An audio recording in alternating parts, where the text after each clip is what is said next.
Hello friends, આજની વાર્તા છે 5 આંગળીઓ. એક વખત હાથની 5 આંગળીઓ વચ્ચે પરસ્પર ઝઘડો થયો. 5 પોતાને એકબીજાથી મોટી સિદ્ધ કરવાના પ્રયાસમાં હતી. અંગૂઠો બોલ્યો કે હું સૌથી મોટો છું. તેની બાજુની આંગળી બોલી કે હું સૌથી મોટી છું. આ જ રીતે બધી પોતાને મોટી સિદ્ધ કરવાના પ્રયાસમાં હતી. નિર્ણય ન આવ્યો તો તેઓ કોર્ટમાં પહોંચી. ન્યાયાધીશે આખી વાત સાંભળી અને 5ને કહ્યું, તમે લોકો સિદ્ધ કરો કે તમે કેવી રીતે સૌથી મોટા છો. અંગૂઠો બોલ્યો કે હું વધારે ભણેલો છું, કેમ કે લોકો મને હસ્તાક્ષરની જગ્યાએ વાપરે છે. જે લોકો હસ્તાક્ષર કરી શકતા નથી તેઓ મારો એટલે કે અંગૂઠાનો જ ઉપયોગ કરે છે. નજીકની આંગળી બોલી, લોકો મને કોઈ મનુષ્યની ઓળખ તરીકે વાપરે છે.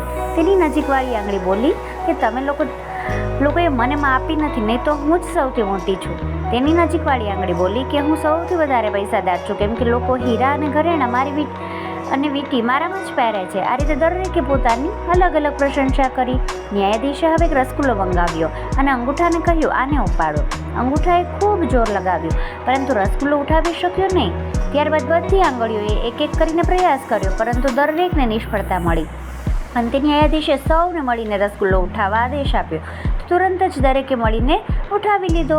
નિર્ણય થઈ ચૂક્યો કે ન્યાયાધીશે નિર્ણય સંભળાવ્યો કે તમે બધા જ એકબીજા વગર અધૂરા છો અને એકલા રહીને તમારી શક્તિનું કોઈ અસ્તિત્વ નથી, પણ તમે ભેગા રહીને અઘરામાં અઘરું પણ કામ સહેલાઈથી કરી શકો છો.